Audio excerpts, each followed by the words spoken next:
It's Sunday, another week gone almost. For some people, Sunday's probably almost over, and I'm about mid-morning here. It is 10:22 in the morning. I just ran to the warehouse, picked a load of books up, went to the market, got some groceries, fed the pups, and I'm going to do my video, and then I'm going to go down. I've got a pile of labels that I printed last night that I'm going to go ahead and get everything done so that tomorrow morning I can head straight to the post office and unload this batch. And then I'm looking forward to heading over to the warehouse where the books are, because there's a truck meeting me there that's going to pick up 1,000 books and ship them to a publisher in Colorado who's going to do their own distribution of the books through their market. And hopefully that'll go well and they'll order more. And then next week I got some meetings with some other people.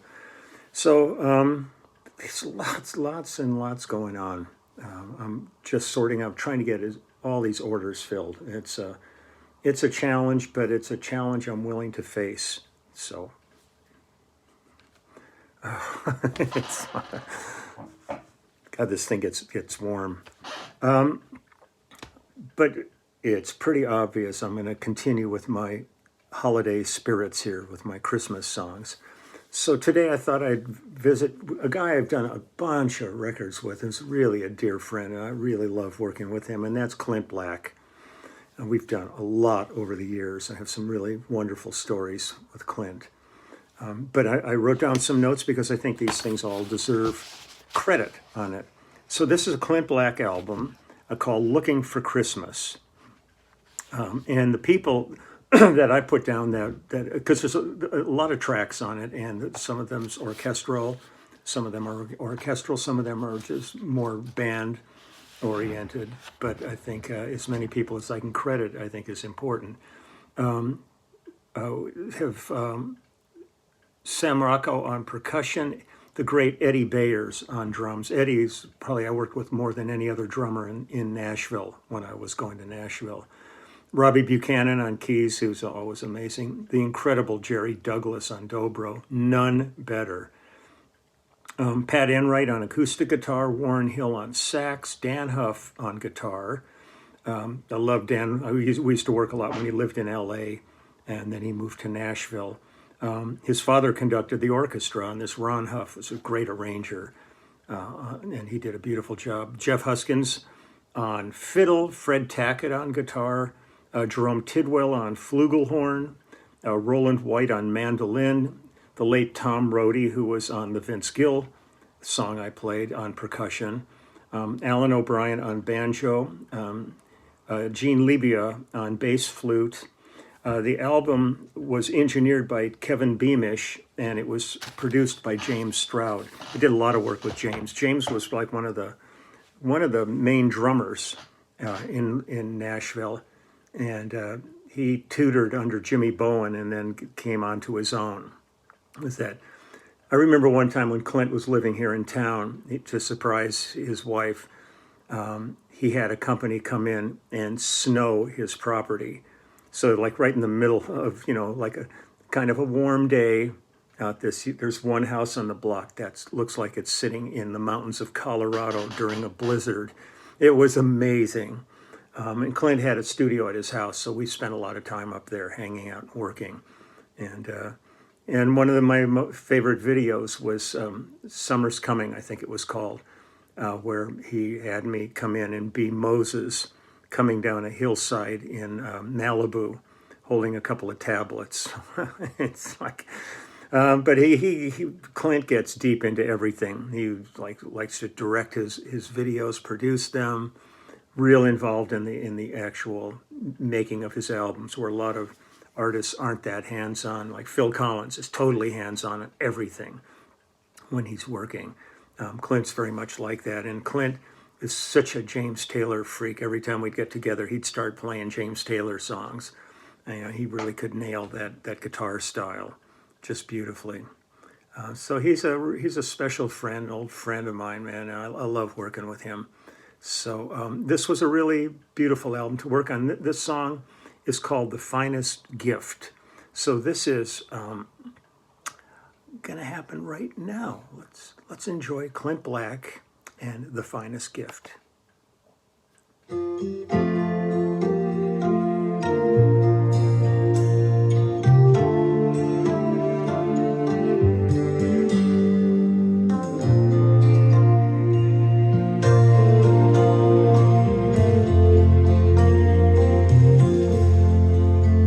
She can shop all over town, turn the gift shops upside down, finding something for her man with everything. But it's right behind her eyes, and no matter what she buys, she'll always be the finest gift she brings. Every year it's never missed, should be at the top of every list. It can never be outdone, it's the perfect gift for everyone. It's in everything you'll see, scattered underneath our tree. You can hear it in the carols that we sing. It's the heart of love's design, and it appreciates with time. And she'll always be the finest gift she brings.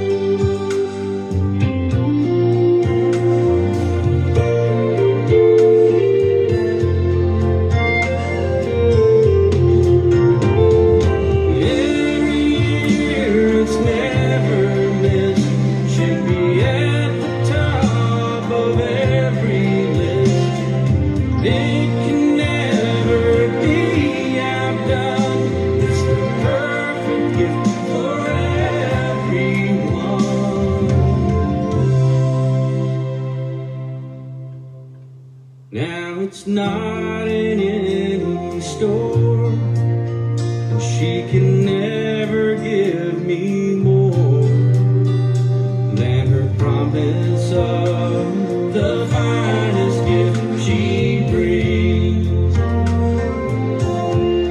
I know her love's the finest gift she brings.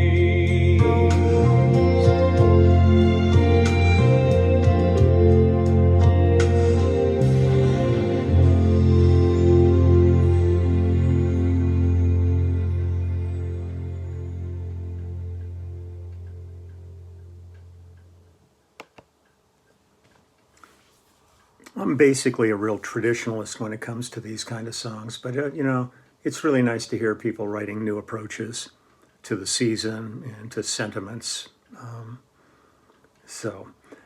Clint Black, I'll do some more of that. I've got lots of Christmas stuff I've worked on that I'm finding that I'll dig up, and run it through the holidays. Want to send a special wish out to Adele, who she and her daughters and her young son David at the time, one of my early videos, probably in the first month of videos, I talked about this incredibly special family that I met, and they still hold a really dear spot in my heart. And I was just looking down here, and the entire thing ultimately ended up being about this Thomas the Train. And there's To Santa and Leland, 1990 to 2017.